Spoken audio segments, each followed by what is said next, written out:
evening, friends. This is your host to welcome you through the creaking door into the inner sanctum. Come in. Fell over a word this morning while cleaning the ghosts out of the attic. Longevity. Means living on and on without a stop. Just dug in for keeps. A century-old uncle of mine is still around, a regular, hearty old perennial. Absolutely wild about outdoor living. Spends all his time haunting the garden, like a century plant. Yes, we water him twice a day. And I've an aunt who hasn't grown a day older since her 85th birthday. Just as if time had stopped for her. Confidentially, it did. Auntie died promptly at the stroke of 85.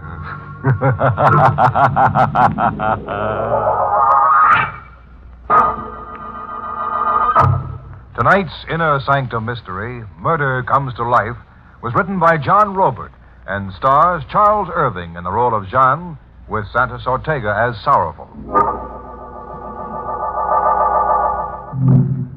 And now for our weekly dizzy spell.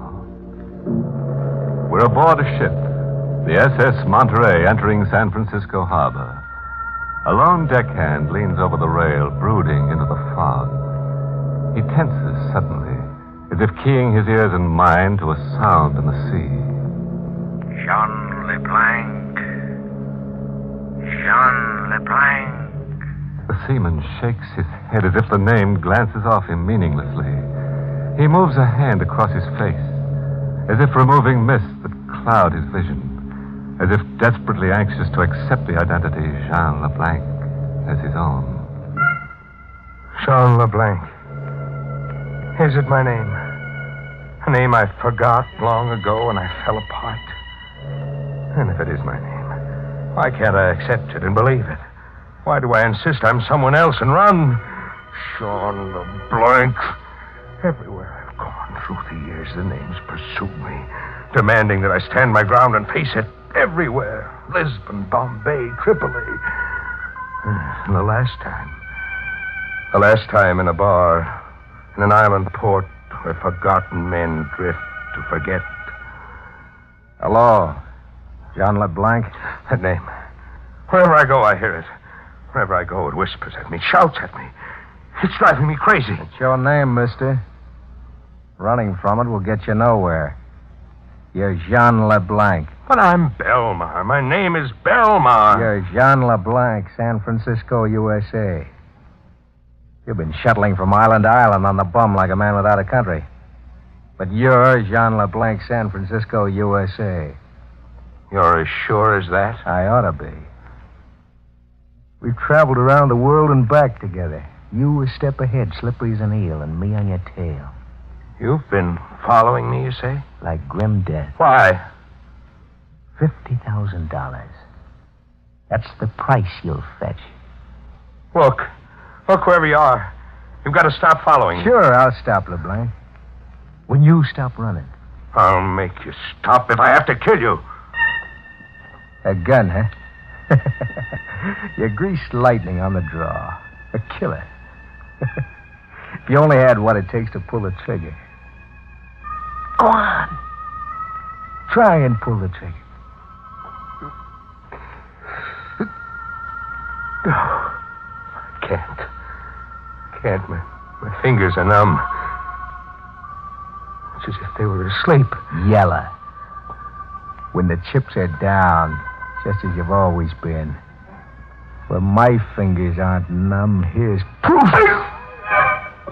It was an iron bar crashing against my skull. A hole opened in the earth, and I plunged through it.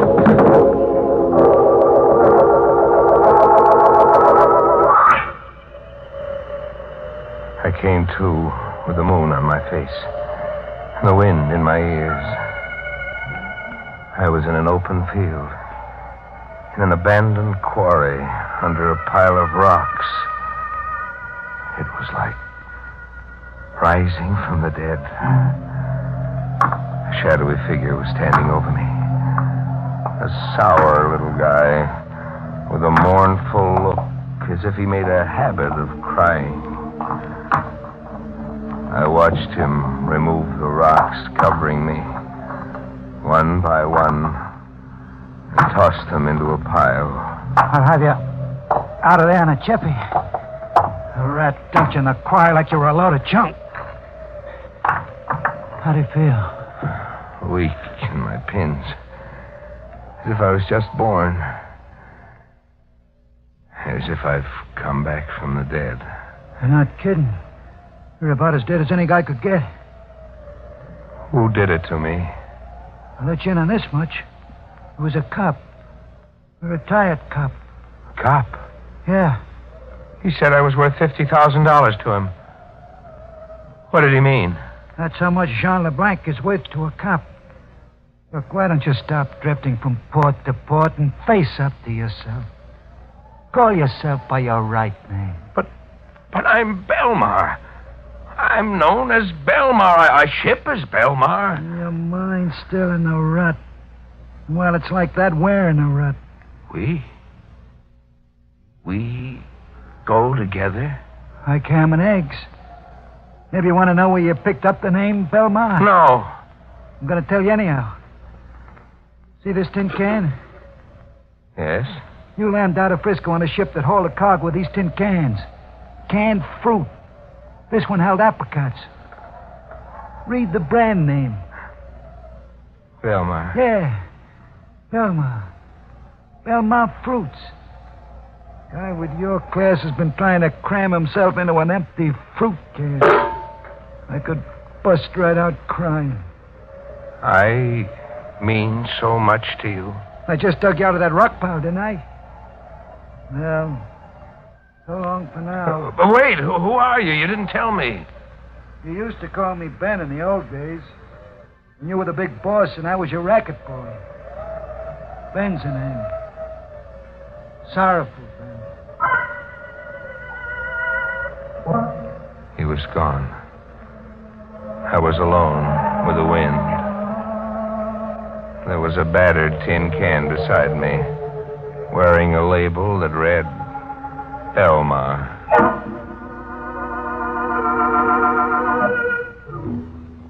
I went back to the club I'd blanked out in. There were questions I wanted answered. Want something, mister? You? Yes, me. Surprised? You were killed in here last night. Sure. But here I am, my own ghost. Yeah, I'm thin air. Reach out and feel. Go on, Popeye, feel. What, you were deader than a doornail. Now, let's quit horsing around and get down to cases. Who gave me the business? Now, look, I don't want to get mixed up. I ask who gave me the business. Tramp, as far as I know. Calls himself Sanderson. Like you, a stranger on the island. And who pronounced me dead? Old Bailey. He serves as a sort of unofficial coroner here on the island. And how is it I ended up in a stone quarry? And how come the island police weren't notified of my murder? Nobody goes to the police on this island. When old Bailey pronounced you dead, everybody looked the other way while Sanderson carried you out the back door. Beats me. You were stone dead right where you're standing now. Sorry, pal. Sorry I had to come back and spoil it.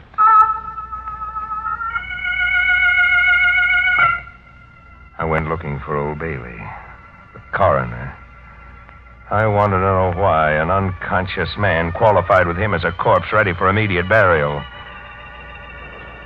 I found him along the edge of the beach, living in a shack built of packing cases and old strips of cardboard. When the tide came in, the ocean soaked through the sides and up through the floor. It was as if old Bailey wanted the shack to wash out to sea. The tide was in when I got there. Well, you're here, son. What brought you? You better talk fast. The way the waves are coming, we'll be washing out to sea. You want that to happen? Yes, of course. Precisely my idea in building here. What brought you? You're not surprised to see me? Why should I be? You pronounced me dead last night. A mistake, from the looks of you. A mistake that almost buried me for keeps. I'm ashamed of my incompetence, but I promise you the recall of your death certificate. The very next time I live. Look, Mr. Coroner, you know a dead man when you see one. My idea is that somebody hired you to pronounce me dead. Maybe, and maybe not. Quit wriggling. How much did you get to pronounce me dead? Barely enough to free myself of debt. I asked how much. A paltry $50. Who from? Who wanted my death certificate and why? Now you're asking an old sinner to play informer. I'm not asking, Bailey. You're demanding. On pain of death. You overestimate the price I put on my life. We'll see. We'll see if we can push the price up. You lose. Who bought that death certificate from you? The harder you squeeze, the lower the price goes. You're losing, LeBlanc. The storm's beating you.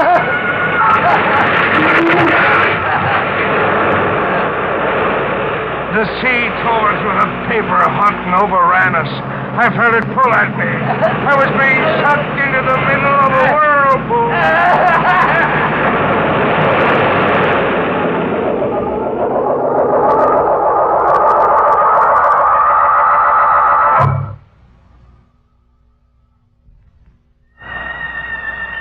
I came to, lying face up on the beach. The storm was over. The tide was out. Old Bailey was gone. And his paper hut, too. I could see the wreckage way in the distance, riding the ocean swell. I was half dead, but alive. A miracle. I gotta keep you alive and going, boss. Well, it happened. I'm to blame for the condition you're in. You're to blame. How? It was me who beat you over the head and sent your mind wandering. You really want to know about it? Yes. It was your last day in Frisco. The cops were around our hideout, setting up machine guns, tossing tear gas bombs, all ready to close in for the pinch. The only way out was to shoot our way out. And? You can't remember anything by yourself, huh? No. No, I try, but something gets in my way. It's all a jumble in my mind. I was the only one doing any shooting on our side. You were blowing your top, screaming like a crazy man. Gunfight. Guns always gave you the willies. I slugged you to shut you up. Later I got you out and smuggled the two of us aboard a ship. It was a freighter carrying fruit cans with the name Belmar on them. And blank. Strictly getaway. Not call it quits. Just get away and lay low. But you blanked out. Powerful. Yeah? Tell me, what was your Jean LeBlanc like before he began to scream that last day in Frisco? Oh, top man of the world. You had the world in your vest pocket, boss. You were the Jesse James I read about as a kid, only better. The stuff you pulled at Frisco on its ear. What sort of stuff? Banks, museums, mail trucks. Just theft? No murder? Murder was the rub. Like I said, guns gave you the willies. That last day in Frisco, police had our hideout surrounded, you said. How did they get that close? That's a question I was waiting for you to get around to. They were tipped off by a stewed pigeon named Queenie Simpson. The job you muffed on Queenie still needs to be done if you ever want to go home. Oh, it's a lot to remember all at once. A lot to remember. You mean it's a lot to believe? You think maybe I'm working a gag? That I'm trying to swindle you into calling yourself Jean LeBlanc and work you for a fall guy? Okay. We'll find things out your own way. I'll be around when you need me.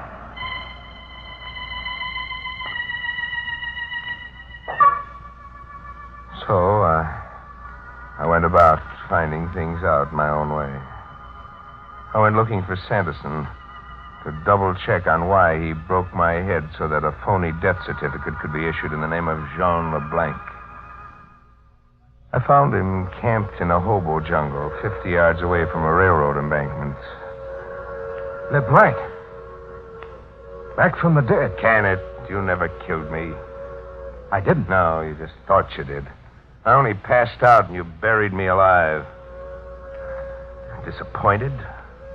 Not too much, maybe. You're worth $50,000 in reward money. Dead or alive. Here, this will restore your memory. It was a police notice offering a $50,000 reward for the capture of Jean LeBlanc, dead or alive. I get your death certificate angle, Sanderson. With me dead, it would have been easier for you. No carting me back. Just show that death certificate old Bailey issued and collect. I'll collect anyhow. If you live. That wouldn't be a threat, would it? A death notice. Who's going to die now? You. Of strangulation. I don't worry you, huh? Not a bit. I told you last night you weren't the killer type. You threaten, then you run. Yeah, but I've changed, Sanderson. I've stopped running, thanks to you. Thanks to me. Yeah, you opened my head last night and the fears ran out. LeBlanc, I you're face crazy. up to myself now. I don't cry baby anymore. I'm not the killer type, but I'm going to kill you and laugh until I blow a fuse. Let go. I had the strength of 100 men in my hands. My fingers were steel claws. Sanderson didn't have a chance. In the struggle, the black patch he wore over one eye slipped. I was staring into an empty eye socket, looking for the last glimpse of myself that would finally stitch broken fragments together into a single piece. Who was I really, and what was I all about? I saw nothing in that empty eye socket.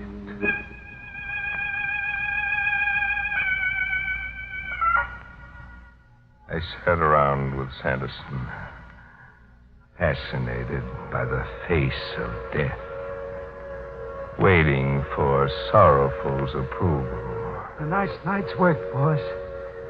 What did you kill him with? My bare hands. I strangled him with my bare hands. He's dead, all right. That takes care of job number 1. Job number 2 is Queenie Simpson. Nobody else. This time, with a gun. Sure, with a gun this time. Where do I find Queenie Simpson? Where she's always been. The Wonderland Arcade. She works a shooting gallery there, the way she always has. Kill her and you've got the cops up a tree. She's her only witness against you. Kill her and you're the racket king of Frisco again, with the town eating out of your hand. San Francisco. It's been a long way around getting home, Sorrowful.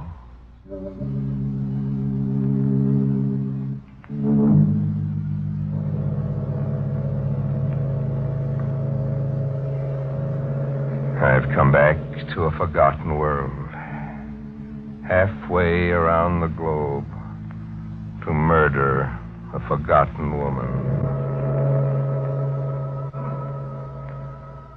The Wonderland Arcade is a honky-tonk strip. Has a flea circus, a waxworks, a piano somewhere beating out ragtime, and Queenie Simpson's shooting gallery. I'm waiting, keeping out of sight, watching until Queenie Simpson is between customers. What's the tab for a rifle load, sister? 12 shots for a quarter. It's cheap enough. Watch me shoot. Bullseye. You're pretty good. Thanks. I'm even better with a revolver. What would it take to coax you to get up against that target? I'd say you got the coaxer right in your hand. Jean.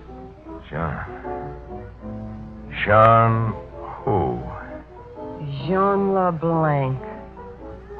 I've been expecting you to call sometime. You're sure I'm Jean LeBlanc? Must be Jean LeBlanc. Only Jean LeBlanc would come to kill me. Why? I tipped off the cops. Tell them all about you. Why? What game are we playing now? I double-crossed you and you're here to kill me. Now let's get it over with. You've got 11 shots left, mister. She's up against the target, indifferent to her fate. I stare at her, and then I lose her. My gun drops to my side. I can't shoot. My fears are back. I'm choked up with fear. The fear that drove me across the world. Pull the trigger, LeBlanc. Sorrowful. Yeah, me. Still Johnny on the spot. Go ahead, pull that trigger. You killed double crosses. I can't pull the trigger, Sorrowful. Don't turn yellow now. You come back a long way. Pull that trigger and you're the big boss again. I can't. My fingers are numb. My hands feel dead. I stuck along with you. Crawled after you from island to island. I watched over you, worried about you, waiting for you to come out of a brainstorm. But now it's over. Once and for all. Are you going to make like Jean LeBlanc and pull that trigger? I can't. I'm Jean LeBlanc, but I can't measure up to what you expect. I'm afraid. Give me that gun.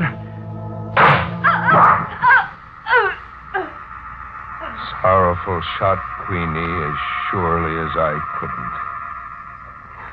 I watch her stiffen while a red stain on her dress over her heart spins and spins into a wider and wider circle.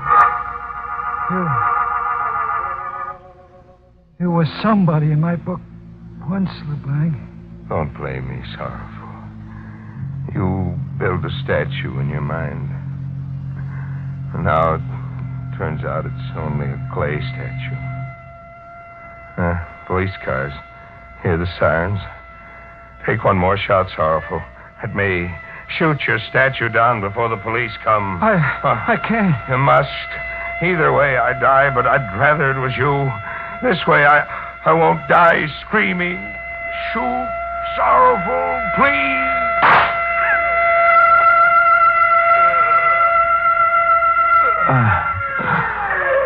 I'm on the ground, staring up at Sorrowful, staring at the uniformed police around him. I see a tear in the corner of his eye, as if he's going on a crying jag he'll never come out of. Poor Sorrowful, shaking his head, bewildered. He still can't get it through his head that the statue he built of Jean LeBlanc never resembled the man, even a little bit.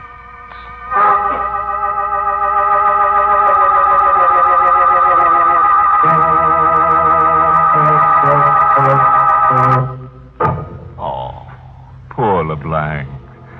Even now, with his worries over, he's having himself a fit. Size 4x6, the cat could make it tells me. That old Bailey, $50 and he'll pronounce you dead any old time. Even if it kills you. I hear he's doing shady business as usual. His shingles hung on Davy Jones's locker. His engraved invitations to please call read, drop in any old crime.